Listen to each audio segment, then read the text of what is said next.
Hello everyone, welcome to our channel group study class. My name is Aadesh. और प्यारे बच्चों, आज हम डिस्कस करेंगे बायोलॉजी के बारे में। तो आज हमारा जो टॉपिक होगा, जो चैप्टर हम पढ़ेंगे वो बायोलॉजी का होगा। वीडियो स्टार्ट करने से पहले प्यारे बच्चों लाइक करो, वीडियोस को लाइक करो, शेयर करो और चैनल को सब्सक्राइब करो। प्लस में बेल आइकन का बटन और प्रेस कर लेना ताकि आपको आगे जो मैं वीडियोस बनाऊंगा उन वीडियोस का नोटिफिकेशन मिल जाए।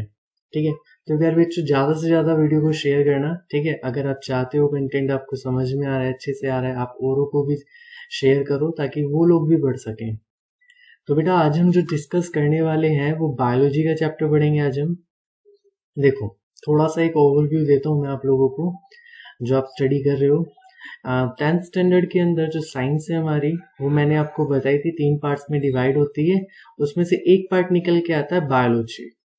ठीक है, और बायोलॉजी, अगर बायोलॉजी के बारे में आपसे पूछा जाए कि who is the father of biology, जीव, इसे हिंदी में जीव विज्ञान कहा जाता है बच्चों।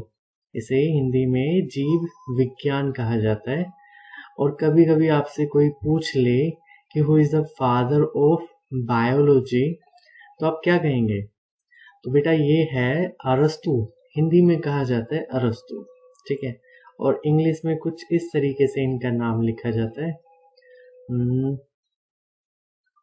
हाँ, ये तो हो गया अरस्तु, और इंग्लिश में लिखा जाता है एरिस्टोटले। ठीक है, तो इस तरीके से कुछ ये बनता है। तो प्यारे बच्चों, बायोलॉजी के अंदर है क्या, कितने चैप्टर्स आते हैं, वो आप ऑलरेडी प्रीवियस वीडियोस में जान चुके हो। आज जो हम डिस्कस करेंगे वो चैप्टर नंबर 6 के बारे में डिस्कस करेंगे। ओके, तो चैप्टर नंबर 6 जो है बायोलॉजी का, जो आपको पढ़ना है, उसका नाम है लाइफ प्रोसेस, जिसे हिंदी में जैव प्रक्रम कहते हैं। Before we begin the chapter start करने से पहले आई थिंक हमें थोड़ा सा आपको डिस्कस करना चाहिए। हम लोगों को थोड़ा सा डिटेल जाननी चाहिए बायोलॉजी के बारे में। तो आई होप 9th स्टैंडर्ड में आपने थोड़ा बहुत याद होगा आप लोगों ने। तो बेटा 9th स्टैंडर्ड का थोड़ा सा डिस्कस करते हैं। देखो आप लोगों को कुछ टर्म्स हैं, आई थिंक ये वर्ड्स जो है आप लोगों को प्रॉपरली पता होने चाहिए, और उम्मीद करता हूँ बच्चों को पता भी होंगे कुछ बच्चों को। जैसे एक वर्ड हो गया ऑर्गेनिज्म। ऑर्गेनिज्म को हिंदी में जीव कहा जाता है। ठीक है, ये वही है ऑर्गेनिज्म जो लिविंग थिंग्स से होते हैं, जो लिविंग बींग्स होते हैं एक तरीके से। ठीक है, या फिर हम कहते हैं इन्हें बायोटिक पार्ट। ठीक है, आपने बायोटिक मतलब जैविक या फिर लिविंग, ओके, आप इन्हें कह सकते हो ऑर्गेनिज्म को, क्योंकि जो नॉन लिविंग होते हैं they are not the part of organism. Okay, 9th standard में आप लोगों ने पढ़ा होगा organism further divided into Monera, Protista, Fungi, इस तरीके से, then Plantae and then Animalia. तो बेटा वही ऑर्गेनिज्म है, बेसिक चीजें वहीं से निकल के आती हैं। आप लोगों को पता होना चाहिए biotic, abiotic, living, non living things, ये तो बेसिक टर्म्स है। बायोटिक मतलब जो जैविक होते हैं, जो रेस्पिरेशन करते हैं या फिर जो लाइफ प्रोसेस करते हैं, सिंपल सा चैप्टर के अकॉर्डिंग।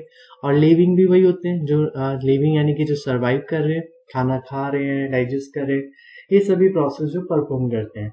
लेकिन कुछ और टर्म्स भी हैं बायोटिक और एबायोटिक के अलावा। जैसे बेटा डिस्कस करें तो यूनिसेलुलर, मल्टीसेलुलर, आपने ये पढ़े होंगे। यूनिसेल्युलर को बोलते हैं एक कोशिकीय जीव। ठीक है, और एक होता है मल्टी सेल्युलर। हाँ, मल्टी सेल्युलर मतलब बहुकोशिकीय जीव। कि मैं इसलिए आपको याद दिला रहा हूं क्योंकि ये टर्म्स बेटा बायोलॉजी के अंदर बेसिक टर्म्स हैं और ये यहाँ पर यूज होंगी इस चैप्टर में। ठीक है, आई होप रिमेम्बर करो, अपने माइंड में रिकॉल करो कि यूनिसेल्युलर किसे कहा जाता है। वीडियो को ऐसे ट्रीट करो जैसे आपके सामने मैं रियली में पढ़ा रहा हूँ। आप प्रॉपर अपने नोट्स बनाएं, वेल मेंटेन चीजों को समझें, लिखें। ओके, तो अगर यूनिसेल्युलर की बात की जाए, they have only one type of cell. ऐसे ऑर्गेनिज्म जिसमें एक ही प्रकार की कोशिकाएं पाई जाती हैं, they are called unicellular organism. और मल्टीसेल्युलर ऑर्गेनिज्म क्या होंगे? जिसमें more than one type of cells. इसका बेटर एग्जांपल सबने पढ़ा होगा अमीबा के बारे में। और बेटा इसका आप ह्यूमन बींग्स खुद एक मल्टी सेल्युलर ऑर्गेनिज्म हो। तो ये बेसिक टर्मिनोलॉजी है। और एक छोटा सा कंसेप्ट और मैं आप लोगों के साथ डिस्कस करता हूँ। आप सभी जानते हैं सबसे जो बेसिक यूनिट होती है हमारी, फंडामेंटल, तो तुरंत याद आ गया होगा बच्चों को, फंडामेंटल यूनिट ऑफ लाइफ क्या था हमारा, सेल। सेल से मिलकर क्या बनता है बेटा, सेल से मिलकर बनते हैं tissue, very good. And then tissue से मिलकर बनते हैं ऑर्गन, और बेटा इन्हीं ऑर्गन से फॉर्मेशन होता है ह्यूमन की बॉडी का। अब ह्यूमन की बॉडी तो बन गई, अब उसके अंदर होने वाली प्रोसेस भी तो समझनी होगी कि एक ह्यूमन सरवाइव कैसे करता है। तो बेटा एक ह्यूमन को सरवाइव करने के लिए कुछ प्रोसेस करनी मैंडेटरी होती है, और वही प्रोसेसेस हम इस चैप्टर नंबर 6 में डिस्कस करने वाले हैं। तो हिंदी वाले बच्चे ये बेसिक टर्म्स थे, आप लोगों को भी पता होने चाहिए। कोशिका, टिश्यू को ऊतक कहा जाता है। छोटी छोटी कोशिकाओं से मिलकर टिश्यू यानी कि ऊतकों का निर्माण होता है, और ऊतकों से मिलकर ऑर्गन यानी कि अंग, और अंगों से फिर शरीर का निर्माण होता है। ठीक है बेटा। अगर सेल भी किया जाए डिवाइड, तो सेल आपने पढ़े होंगे, प्रोकैरियोटिक और यूकैरियोटिक सेल्स आपने पढ़ी थी, वो भी टर्म्स आपको यहाँ पे यूज करने को मिल सकती है। तो बेटा इन सब चीजों को आप रिकॉल करें, आप लोग अपने पुराने नोट्स 9th स्टैंडर्ड के कंटेंट्स को जरूर याद करें। ओके, चलो हम डिस्कस करते हैं फिर चैप्टर नंबर 6 के बारे में। बाय द वे आपको ये टर्म समझ में आ गई होगी। साइंस का आज हम पार्ट पढ़ रहे हैं जो that is biology. Who is the father of biology? तो अरस्तु ने इसका इंट्रोड्यूस किया था। इसको इंग्लिश में एरिस्टोटले भी कहा जाता है। ओके, चलो तो डिस्कस करते हैं चैप्टर नंबर 6 के बारे में। तो बेटा चैप्टर नंबर 6 यानी कि लाइफ प्रोसेस। अब थोड़ा सा आप लोगों को समझना है, जो चीजें मैं बोल रहा हूँ उनको समझने की कोशिश करना। देखो ह्यूमन बॉडी प्रिपेयर हो चुकी है हमारे पास। अभी हमने देखा कि हमने बहुत सारी सेल्स जो थी, हमने देखा कि सेल्स का कलेक्शन मिलके बना टिश्यू। ओके, अगर आपसे टिश्यू से पूछा जाएगा तो आपने देखा टिश्यू से मिलकर बन गए ऑर्गन्स, और ऑर्गन से मिलकर बन गई बॉडी। अब बेटा इस बॉडी को इतने सारे काम करने हैं। इस बॉडी को खाना भी खाना है, डाइजेस्ट भी करना है, और चलने फिरने के लिए एनर्जी को भी जनरेट करना है।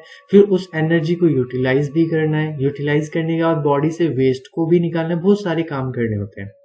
तो उन्हीं सारी प्रोसेसेस को मिलाकर हम कंबाइंडली कहते हैं लाइफ प्रोसेस।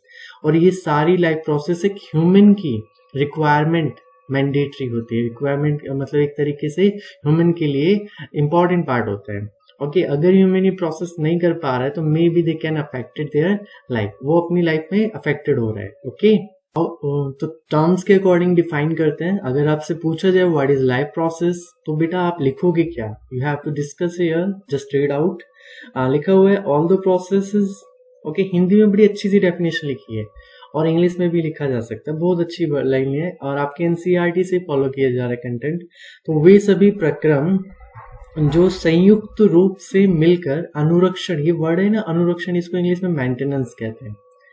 ठीक है, वो सारी प्रक्रिया, the all process which combinely perform maintenance job in our body. आप ऐसे भी लिख सकते हो ऑल द प्रोसेस, बहुत इजी है। ठीक है, ऑल द प्रोसेस या whose या वे whose लिख लो आप, whose are combinedly perform the maintenance job। Maintenance का मतलब होता है अनुरक्षण। ठीक है, maintenance job in our body is called life process. तो बेटा ये आपने छोटा सा कंसेप्ट समझ में आया होगा। इसमें सिर्फ एक ही वर्ड को आपको मेंटेन करके रखना है माइंड में, कि वो सारी प्रोसेस जो हमारी बॉडी को मेंटेनेंस का वर्क प्रोवाइड करती हैं। ठीक है, वो सारी प्रक्रिया, वे सारे प्रक्रम जो संयुक्त रूप से मिलकर अनुरक्षण का कार्य करते हैं शरीर के लिए, लाइफ प्रोसेस कहलाते हैं। चलो अब इन लाइफ प्रोसेस के पढ़ना क्या क्या है, क्योंकि कंटेंट तो बहुत सारा है। तो उन लाइफ प्रोसेसेस के लिए आप ध्यान से देखना बेटा, मैं डिवाइड करता हूँ कुछ पार्ट्स जो आपका चैप्टर है, और मैं यहाँ पे आपको पूरा चैप्टर डिस्कस करूंगा। कई पार्ट्स में चैप्टर कवर होगा, क्योंकि काफी लेंथी चैप्टर है, इतना छोटा भी नहीं है। ओके, तो लाइफ प्रोसेस में, ठीक है, जैव प्रक्रम। अब जैव प्रक्रम में आप लोगों को पढ़ना क्या क्या है वो देख लीजिए। सबसे पहले आप लोगों को कितने पार्ट्स में इस चैप्टर को डिवाइड करना है। तो बेटा लाइफ प्रोसेस जब हम डिस्कस करेंगे, तो ये लाइफ प्रोसेस में सबसे पहले हम पढ़ेंगे न्यूट्रिशन के बारे में। तो सबसे पहले जो हमारा टॉपिक होगा उसे बोलेंगे न्यूट्रिशन, जिसे हिंदी में पोषण कहा जाता है। ठीक है, हिंदी में पोषण कहा जाता है। फिर आएगा बेटा सेकंड पार्ट आपका रेस्पिरेशन। फिर हम पढ़ेंगे रेस्पिरेशन के बारे में। रेस्पिरेशन को हिंदी में श्वसन कहते हैं। ओके, आगे चलकर बहुत सारे कंटेंट आप इसमें समझोगे। रेस्पिरेशन के बाद आएगा आपके पास ट्रांसपोर्टेशन। ट्रांसपोर्टेशन को बेटा हिंदी में ट्रांसपोर्टेशन, जिसे हिंदी में वहन कहा जाता है, ठीक है, ट्रांसपोर्टेशन को। And the last one is excretion. According to your chapter, last तो हमारा हो गया उत्सर्जन, लेकिन बेटा एक प्रोसेस और है जो मैंडेटरी है लाइफ में, ठीक है, दैट इज कॉल्ड रिप्रोडक्शन। लेकिन उस प्रोसेस को आपको एक पूरे चैप्टर के अकॉर्डिंग पढ़ना है। रिप्रोडक्शन को हिंदी में प्रजनन कहते हैं, जिसको आप लोगों के चैप्टर नंबर 8 में डिस्कस किया गया है। That is also a process of life, process का ही पार्ट है ये भी, लेकिन इसे अलग से डिवाइड किया गया है। तो हमें इस चैप्टर के अकॉर्डिंग हमें ये 4 प्रोसेसेस पढ़नी है, nutrition, respiration, transportation and excretion. इन सब के बारे में हम पढ़ लेंगे, हमारा चैप्टर खत्म हो जाएगा। बहुत छोटा सा चैप्टर है, लेकिन जब हम इनको पढ़ने बैठते हैं बेटा, तो देखो न्यूट्रिशन के अंदर सिर्फ इतना नहीं है कि सिर्फ न्यूट्रिशन के बारे में पढ़ना है। ये जितने भी टॉपिक आपने लिखे हैं, ये सभी न्यूट्रिशन हम प्लांट्स में भी पढ़ेंगे, और साथ ही साथ बेटा एनिमल्स यानी कि ह्यूमन बीइंग। यहाँ पे जो एनिमल्स लिया जा रहा है वो मोस्टली हम ह्यूमन बीइंग के बारे में बात कर रहे हैं। वहां डिस्कशन किसका हो रहा है? ह्यूमन बीइंग का डिस्कस हो रहा है, मतलब मानव के विषय में बात की जा रही है। सेम इसी टाइप में हम रेस्पिरेशन जब पढ़ेंगे, प्लांट्स के अंदर भी पढ़ना चाहेंगे, मतलब प्लांट्स के अंदर भी पढ़ेंगे, और साथ ही साथ ह्यूमन के अंदर भी पढ़ेंगे। एनिमल्स में हमें कोई टाइगर, कोई कैट, डॉग, किसी के बारे में नहीं पढ़ना, सिर्फ हमें ह्यूमंस के बारे में पढ़ना है। वो मैंडेटरी है, यहीं से हमारा एग्जाम का पार्ट है, और यही आपके कोर्स में दिया गया है। ट्रांसपोर्टेशन, अब देखो इसमें होगा क्या, मैं एक छोटा सा ओवरव्यू आप लोगों को दे रहा हूँ, जो इस चैप्टर में आपको समझने में बहुत इंपॉर्टेंट रोल प्ले करेगा। आगे जो था ये ट्रांसपोर्टेशन, ये भी हमें प्लांट्स और एनिमल्स दोनों में पढ़ना है। सेम एक्सक्रीशन की बात करें तो इसे भी हम प्लांट्स और एनिमल्स यानी कि ह्यूमन दोनों के अंदर डिस्कस करेंगे। बहुत इंपॉर्टेंट है, तो हम डिस्कस करेंगे। पहले उससे पहले मैं समझा देता हूँ हम न्यूट्रिशन में क्या पढ़ेंगे। तो एक छोटा सा ओवरव्यू मैं आपको देता हूँ कि किस टाइप से इसमें एग्जाम में क्वेश्चन बनते हैं। एग्जाम में 1 मार्क के क्वेश्चन बहुत ज्यादा बनते हैं, इसमें से इंपॉर्टेंट है। फिर दूसरा, आपसे जो प्रोसेस लिखने को बहुत कम आता है, डायग्राम इस चैप्टर से आते हैं। साथ में क्वेश्चंस जो है आपको इस चैप्टर को डीपली पढ़ना होगा, क्योंकि जो क्वेश्चंस होते हैं वो एक एक वर्ड्स के भी होते हैं, तो आपके चैप्टर के बीच में से आते हैं। एक्सरसाइज से क्वेश्चन बहुत कम आते हैं, डायरेक्ट क्वेश्चन बन जाते हैं। रेस्पिरेशन, सेलुलर रेस्पिरेशन में क्या डिफरेंस होता है। एक टॉपिक आएगा आपका ट्रांसपोर्टेशन के अंदर, जब हम हार्ट के बारे में पढ़ रहे होंगे तो आर्टरीज और वेन्स, धमनी और शिरा के बारे में क्या पूछा जाता है, ये सब चीजें डिस्कस होती हैं। तो बेटा न्यूट्रिशन देखा जाए तो न्यूट्रिशन होता है पोषण, और सिंपल सी भाषा में मैं आप लोगों को बताऊं तो न्यूट्रिशन को जो हमने लिखा कि हम 2 तरीके से पढ़ेंगे, प्लांट्स और एनिमल्स में। तो एक न्यूट्रिशन तो वो हो गया जो पौधों के अंदर होगा, मतलब पौधे अपना खाना कैसे ग्रहण करते हैं, और दूसरा हम ह्यूमंस, हम अपना खाना कैसे ग्रहण करते हैं। तो हमें न्यूट्रिशन का ये पढ़ना है। फिर रेस्पिरेशन आता है बेटा, रेस्पिरेशन में हम अपने लंग्स के बारे में पढ़ेंगे, लंग्स का रेस्पिरेशन प्रोसेस के बारे में पढ़ेंगे। लास्ट क्लास में मैंने जब आपको चैप्टर नंबर 1 डिस्कस किया था, तो आप लोगों को ये भी बताया था कि चैप्टर नंबर 1 में एक टॉपिक लिखा हुआ था, respiration is a exothermic process. वो वाला डिस्कशन फिर से होगा, क्योंकि यहाँ पे रेस्पिरेशन जब हम कर रहे होंगे in the form of energy which is a form of ATP, adenosine triphosphate के रूप में जो ऊर्जा निकल रही होगी, उसके बारे में डिस्कस करना होगा हमें रेस्पिरेशन में। तो रेस्पिरेशन प्रोसेस सांस लेने से ही रिलेटेड नहीं है, बहुत इंपॉर्टेंट काम होना है इसके अंदर। न्यूट्रिशन सिर्फ खाना खाना और हजम करने से नहीं होगा बेटा, न्यूट्रिशन में हमें बहुत सारी चीजें पढ़नी है। लाइक हमारे खाना जो है, हम पहले माउथ से, फिर ऑसोफेगस मतलब फूड पाइप से फिर हमारा स्टमक में आता है, स्टमक से फिर स्मॉल इंटेस्टाइन, फिर लार्ज इंटेस्टाइन, उसके साथ क्या क्या होता है, ये सारा हमें डिस्कस करना है। फिर बात करते हैं ट्रांसपोर्टेशन, जो इम्पोर्टेंट टॉपिक है इसका। यहाँ पे आपको पढ़ना है हार्ट के बारे में, और हार्ट के द्वारा यहाँ पे बेटा बॉडी में जो आपका ब्लड सर्कुलेट होता है ना, वो सारी प्रोसेसेस आप इसमें समझेंगे, डबल सर्कुलेशन, सिंगल सर्कुलेशन, साथ ही साथ आर्टरीज, वेन्स, लिम्फ्स, ये सारे कंटेंट। फिर लास्ट आएगा आपका एक्सक्रीशन, जिसमें आप जिस ऑर्गन के बारे में पढ़ेंगे दैट इज किडनी। तो यहाँ पे आप किसके बारे में पढ़ेंगे? किडनी के बारे में, जिसे हिंदी में क्या कहा जाता है? वृक्क कहा जाता है। एक चीज और बता दूं बेटा, हार्ट को हिंदी में हृदय कहा जाता है। और रेस्पिरेशन के लिए हाँ यहाँ पे जो ऑर्गन होता है दैट इज लंग्स। कुछ टेरिटरी ऑर्गेनिज्म भी होते हैं जिनमें गिल्स यानी कि गल फड़े होते हैं। और लंग्स को हिंदी में फुफ्फुस लिखा हुआ है बुक में, ठीक है, तो फुफ्फुस कहा जाता है। न्यूट्रिशन जब डिस्कस कर रहे होंगे तो stomach, large intestine, small intestine, ये छोटी आंत, बड़ी आंत, आमाशय जिसे पेट कहा जाता है, ये सारे वर्ड्स हम डिस्कस करेंगे। ओके, तो ये मेन ऑर्गन है। न्यूट्रिशन, रेस्पिरेशन में लंग्स के बारे में थोड़ा सा डिस्कस करना है, ट्रांसपोर्टेशन में हार्ट के बारे में पढ़ना है, एंड एक्सक्रीशन में किडनी के बारे में। और चैप्टर नंबर 8 में आप ये सब पढ़ोगे। तो बेटा स्टार्ट करते हैं। सबसे पहले न्यूट्रिशन के बारे में डिस्कस करते हैं। आओ देखो फिर न्यूट्रिशन क्या होता है। तो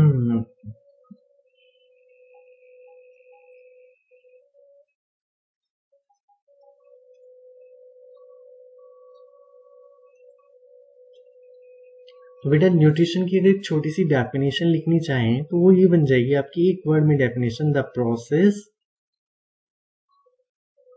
by which an organism obtain their food. Hindi में क्या लिखोगे बेटा,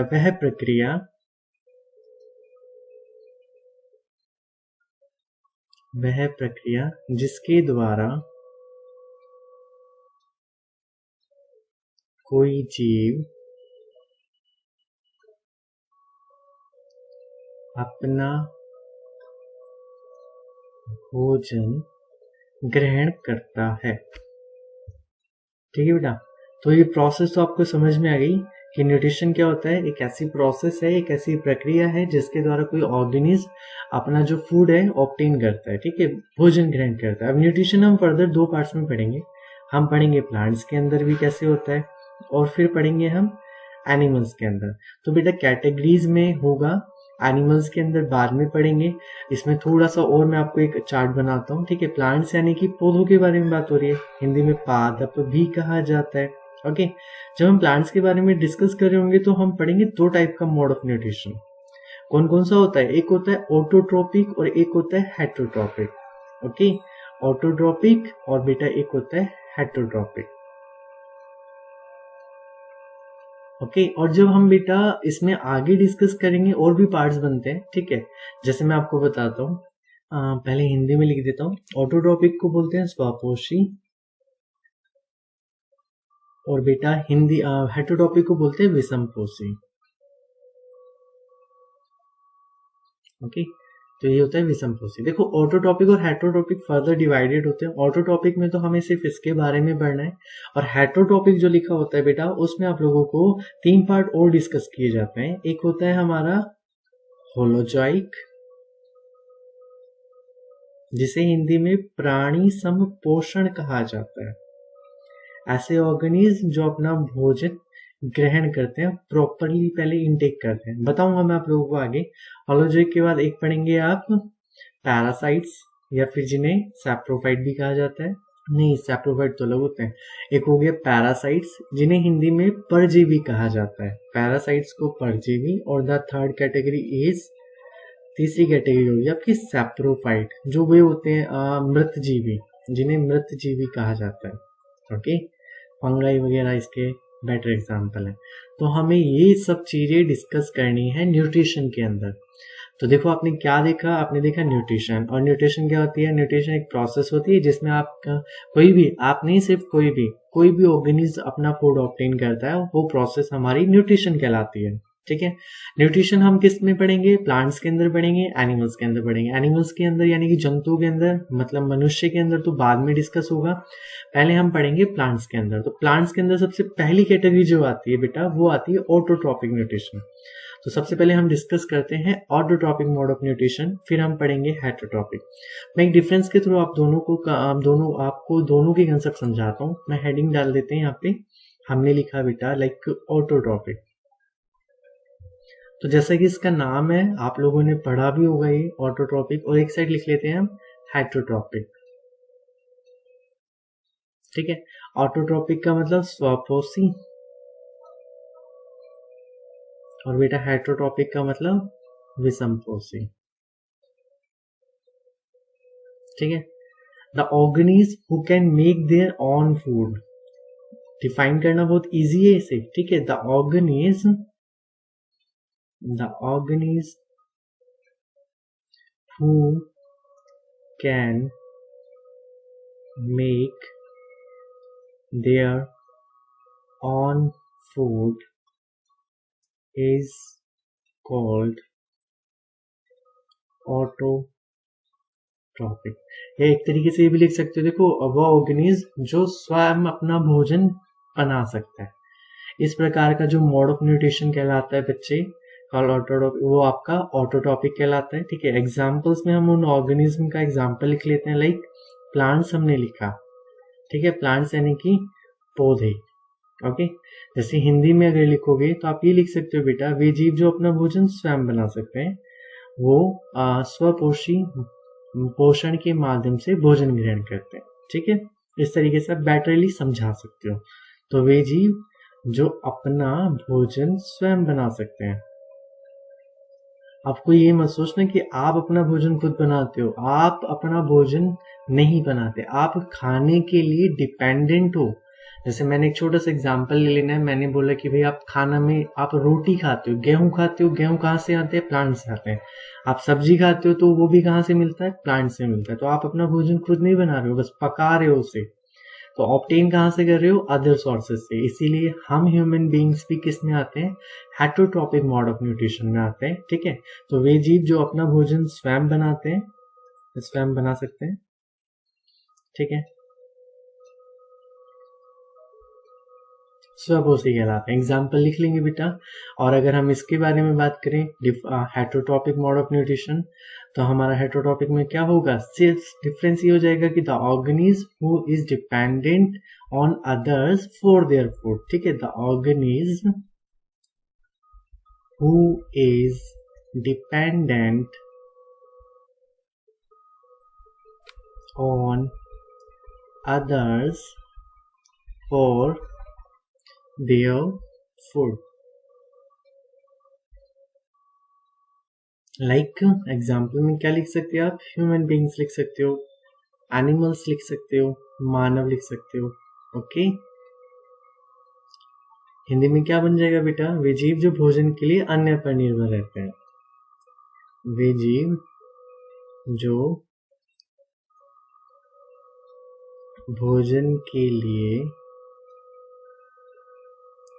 अन्य जीवों पर निर्भर करते हैं। ओके, चलो, तो बेटा ये ऑटोट्रॉपिक और हेटरोट्रॉपिक में डिफरेंस तो आपको समझ में आ गया होगा। अब हम डिस्कस करते हैं हेटरोट्रॉपिक के बहुत सारे कंटेंट है। पहले हेटरोट्रॉपिक नहीं, पहले ऑटोट्रॉपिक को कंप्लीट करते हैं।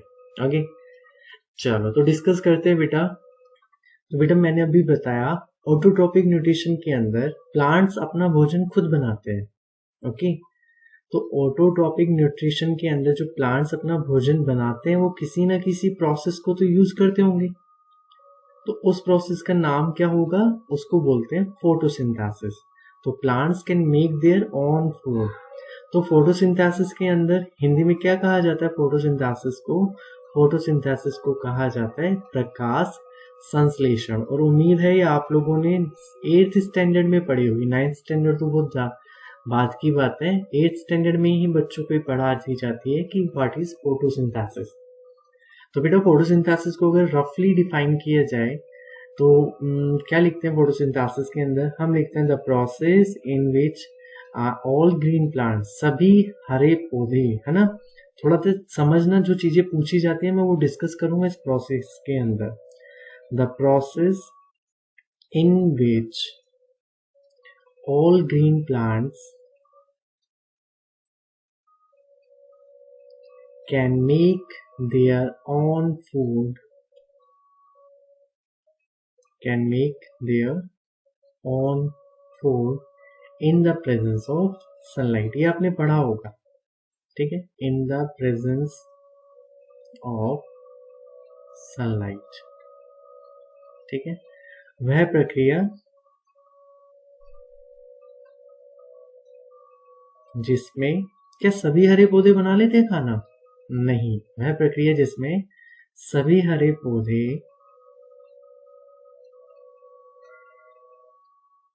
अपना भोजन बनाते हैं। अरे ये तो लिखा ही नहीं, ये भी लिख लेना बेटा, सूर्य के प्रकाश की उपस्थिति में।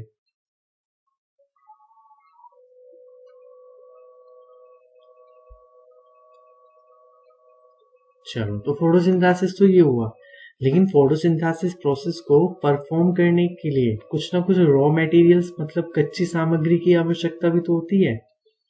तो रॉ मटेरियल्स क्या होते हैं? Raw materials to perform photosynthesis, तो बेटा क्या होंगे?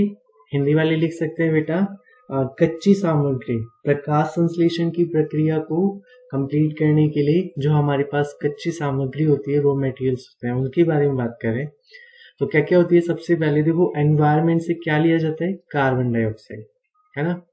तो कार्बन डाइऑक्साइड कहाँ से ली जाती है? एनवायरनमेंट से, यानी कि वायुमंडल से। हिंदी वाले बच्चों लिख लेना, ओके। तो और दूसरे क्या होता है? कार्बन डाइऑक्साइड के अलावा वाटर एब्जॉर्ब किया जाता है, H2O। वो कहाँ से एब्जॉर्ब किया जाता है? देखो, एनवायरनमेंट से लिया जाता है, और बाय, यहाँ पे लिख रहा हूँ मैं बाय, किसके द्वारा लिया जाता है? तो बताएंगे कार्बन डाइऑक्साइड कौन इनहेल करता है? तो by the help of stomata. ये आप अभी पढ़ेंगे, आपने पढ़ा भी होगा 9th क्लास में। स्टोमाटा को इसे हिंदी में रंध्र कहते हैं, ठीक है। स्टोमाटा को रंध्र कहते हैं, और स्टोमाटा की हेल्प से जब स्टोमाटा का पोर्स ओपन होता है तो ये कार्बन डाइऑक्साइड को इनहेल करते हैं सभी प्लांट्स। वाटर सॉइल से लिया जाता है, मिट्टी से यानी कि मृदा से, और बाय किसकी हेल्प से? रूट्स एब्जॉर्ब करती हैं वाटर को। फिर आता है हमारे पास कार्बन डाइऑक्साइड हो गया, वाटर हो गया, अब पौधों को चाहिए सनलाइट। तो बेटा सनलाइट यानी कि सूर्य का प्रकाश, ये तो सभी जानते हैं सनलाइट सूर्य से मिलता है, लेकिन प्लांट्स जो एब्जॉर्ब करता है वो पार्ट कहलाता है क्लोरोफिल। तो पौधे के अंदर जो क्लोरोफिल, जिसे हिंदी में हरित लवक कहा जाता है, वो पौधे के अंदर सूर्य के प्रकाश को अवशोषित करने का काम करता है। Absorption of sunlight is done by chlorophyll, okay. और इस बात का भी ध्यान रखना कि देखो, प्लांट की एक लीफ हमने बनाई, एक लीफ हमने बना ली, ठीक है। इस लीफ के अंदर पूरा ग्रीन कलर होता है, दैट मीन्स क्लोरोफिल तो सभी जगह प्रेजेंट है, लेकिन जहां पर क्लोरोप्लास्ट होता है पौधे के अंदर, वहीं पे खाना बनता है पत्ती के अंदर। इस बात का भी ध्यान रखना। तो जो फोटोसिंथेसिस प्रोसेस होती है बेटा, ये वहीं पे परफॉर्म होती है जहां पर क्लोरोप्लास्ट होता है, okay.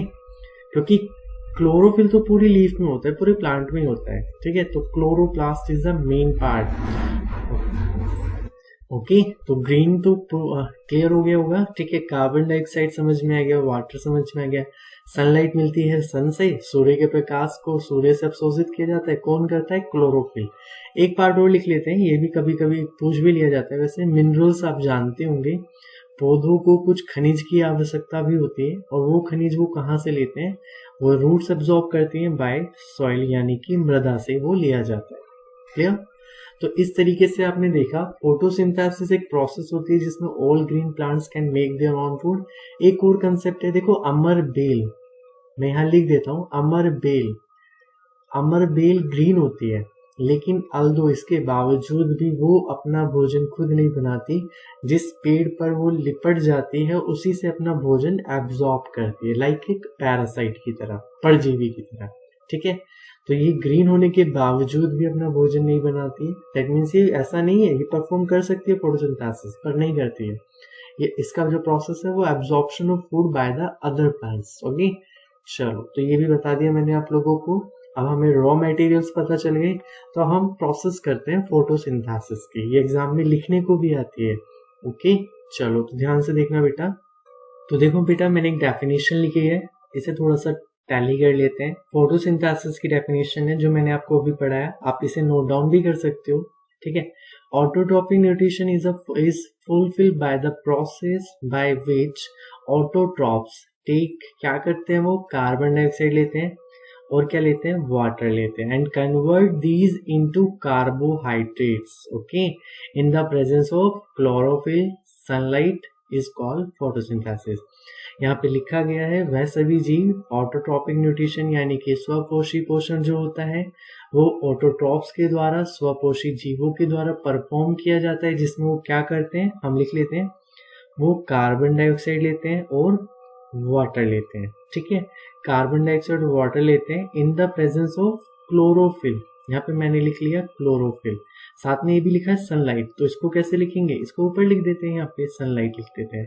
Okay, in the presence of chlorophyll और सनलाइट, सूर्य का प्रकाश और हरित लवण की उपस्थिति में ये क्या बना रहे हैं, कार्बोहाइड्रेट बना रहे हैं। दैट मीन्स बेटा ये बना देते हैं, ये रहा कार्बोहाइड्रेट। ठीक है, इसको आप ग्लूकोज भी कहते हो और glucose is also form of carbohydrate, इसको कार्बोहाइड्रेट भी कहा जाता है। ठीक है, तो आपने देखा कि यहाँ पे कार्बन डाइऑक्साइड और water combine together to form a glucose and the process is called photosynthesis. और ये प्रक्रिया आपकी क्या कहलाती है, ये प्रक्रिया आपकी कहलाती है प्रकाश संश्लेषण, फोटोसिंथेसिस। ये बेटा यहीं पे कंप्लीट नहीं हुई है, अभी इसमें जैसे ये हो गया, अब यहाँ पे वाटर ऑक्सीजन भी निकलेगा। ठीक है, और प्लस में कुछ क्वांटिटी में वाटर भी निकलेगा। ठीक है, इसे मैं बैलेंस भी कर देता हूँ ताकि आप इसे प्रॉपर नोट डाउन कर सकें। ओके, देखो कितना कार्बन का मॉलिक्यूल है, यहाँ पे 6 है, यहाँ पे 6 ओनली 6, एक ही कार्बन था, 6 ऐड कर दिया जाएगा। फिर वाटर की क्वांटिटी देखोगे आप, वहाँ पे कितनी है, 12 और 2 14 क्वांटिटी है। और यहाँ पे कितनी है, यहाँ पे केवल 2 क्वांटिटी है, तो यहाँ पे 12 करना पड़ेगा। देखो इतना 12 तो इधर ही हो गया है और 2 इधर हो गया है। ये वैसे याद भी है बेटा, आप लोगों को भी याद होनी चाहिए। ठीक है, 6CO2 प्लस 12H2O, ठीक है, that it forms 6O2 and 6H2O। Okay, ये बैलेंस इक्वेशन है। तो बेटा ये तो आप लोगों का क्लियर हो गया। ठीक है, अगर आपसे पूछा जाए साइट ऑफ फोटोसिंथेसिस कि फोटोसिंथेसिस होता कहाँ पर है, तो आप कह सकते हैं that is done in chloroplast, जो मैंने आपको अभी बताया। ठीक है, तो फोटोसिंथेसिस जो परफॉर्म होता है क्लोरोफिल में नहीं, क्लोरोप्लास्ट में परफॉर्म होता है। ओके, अब हम डिस्कस करते हैं प्रोसेसेस के बारे में कुछ, या फिर पहले कुछ मेन इवेंट्स लिख लेते हैं। ठीक है, फंक्शंस ऑफ फोटोसिंथेसिस लिखते हैं। ठीक है, फंक्शंस का मतलब हो गया प्रकाश संश्लेषण में मुख्य कारक। ठीक है, मेन इफेक्ट्स या मेन इवेंट्स लिख सकते हैं आप इसे। ठीक है, मेन कंसेप्ट इन, ऐसे लिख लेना, इन फोटोसिंथेसिस। ठीक है बेटा, तो फोटोसिंथेसिस यानी कि प्रकाश संश्लेषण प्रक्रिया के मुख्य कारक, ये आपसे पूछे जा सकते हैं। द मेन फैक्टर्स बताएं आप मुझे इस तरीके से। ठीक है, तो प्रकाश संश्लेषण के मुख्य कारक, तो बेटा डिस्कस करते हैं इनके बारे में। सबसे पहले आता है हमारे पास, देखो सबसे पहले एक छोटा सा मैंने आपको बताया एब्जॉर्प्शन ऑफ क्लोरोफिल, हिंदी वाले बच्चे साथ के साथ लिख सकते हैं absorption of chlorophyll, sorry sunlight, absorption of sunlight जो आप लिखेंगे, absorption of sunlight is done by chlorophyll, जो मैंने आपको भी बताया था। ठीक है, क्लोरोफिल, तो सूर्य के प्रकाश का अवशोषण क्लोरोफिल के द्वारा किया जाता है। ठीक है, और क्या हो सकता है मेन इफेक्ट, एक बेटा आप ये लिख सकते हैं that carbon dioxide is converted, CO2 is, आप ये भी लिख सकते हैं रिड्यूस्ड हो रही है, उसमें ऑक्सीजन की क्वांटिटी कम हो रही है, इनटू वो किस में कन्वर्ट हो रही है, कार्बोहाइड्रेट में कन्वर्ट हो रही है। तो हिंदी वाले बच्चे क्या लिखोगे, कार्बन डाइऑक्साइड अपचयित होकर कार्बोहाइड्रेट में बदल जाती है। और क्या लिख सकते हैं आप, और लिख सकते हैं आप, आपने देखा कन्वर्जन हो रहा है यहाँ पर एक सनलाइट का। ठीक है, तो ये भी लिख सकते हो आप, यहाँ पे ये दिखाई दे रहा है हमें कन्वर्जन ऑफ सनलाइट। ठीक है, कन्वर्जन ऑफ सनलाइट किसमें, into chemical energy, chemical energy. ठीक है, तो सूर्य के प्रकाश का रासायनिक ऊर्जा में परिवर्तन होना। तो ये 3 कंसेप्ट आपने देखे जो हमारे फोटोसिंथेसिस प्रोसेस में परफॉर्म होते हैं। ओके, चलो तो आज हम इतने करते हैं बेटा, फिर नेक्स्ट क्लास में हम हाइड्रोट्रॉपिक न्यूट्रिशन के बारे में डिस्कस करेंगे और ह्यूमन के अंदर। ऑटोट्रॉपिक आपका खत्म होता है, ऑटोट्रॉपिक में आपको इतना ही डिस्कस करना था। स्टोमेटा के बारे में हम रेस्पिरेशन प्रोसेस में पढ़ेंगे। ठीक है, जिन बच्चों को ये वीडियो समझ में आया, कंटेंट अच्छा लगा है, तो बेटा लाइक करना, सब्सक्राइब करना, ज़्यादा से ज़्यादा अपने फ्रेंड्स में शेयर करना। आप कोशिश करो ज़्यादा से ज़्यादा लोगों को शेयर करो, ताकि वो भी देख सकें और मुझे भी एक मोटिवेट मिले, जिससे मैं और भी ज़्यादा अच्छे से वीडियो को बना सकूं आप लोगों के लिए। ठीक है, तब तक के लिए बेटा God bless you and have a good day.